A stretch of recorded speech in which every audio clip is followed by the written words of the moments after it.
In case that you can't read it, it says Crosscode No Card, 16 processors in difference, story of Crosscode, and characters. 2, 1, go. You can start talking. Crosscode is a video game made by Radical Fish Games. And it takes you on a very wonderful adventure and great game, in all honesty. But to first better understand what kind of game Crosscode is, you first need to look at the kind of things that they put into the game and have to consider while making it. So first off, it is a 16-bit RPG game that mimics a bit of an MMO RPG. But to first understand, the 16-bit processors are widely considered a little bit inferior in modern days, so it was a very big decision by Radical Fish Games to choose that kind of method of making their video games.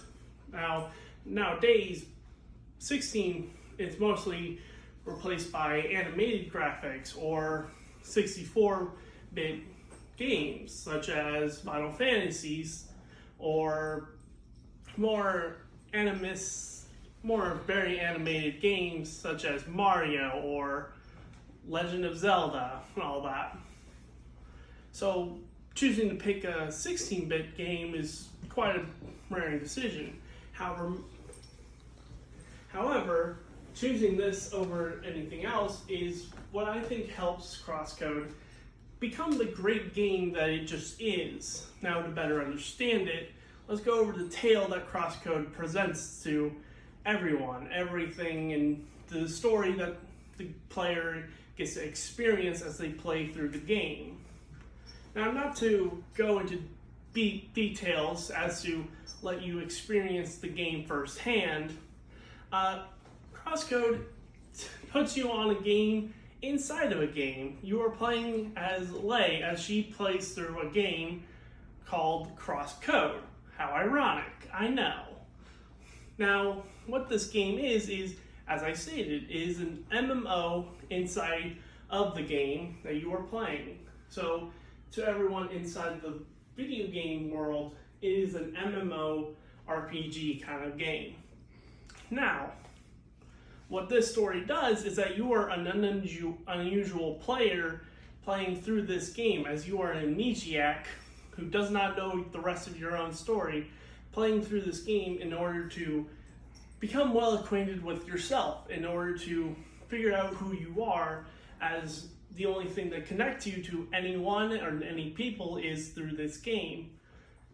And as you play through the game, you get to experience all the other characters and experience Lei playing with all these other people and all of this, such as Emilia, who is the first player that Lei finds and becomes fast friends with, even rivals a bit when it comes to venturing forward with quests or dungeons.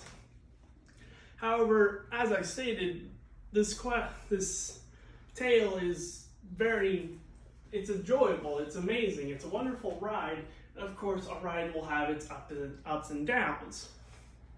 As Lei did not know, apparently she is a little bit of a copy of a person. She is not an actual person, she is more of an developed AI, to better put. She has the memories of other people, but she is not her own person. At least that is what the enemy that you are facing, an unnamed organization, out to try and put Lei back in where she was supposed to be, back in a playground where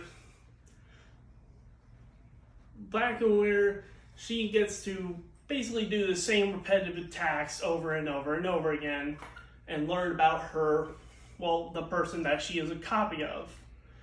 While most people would not know that they are a copy.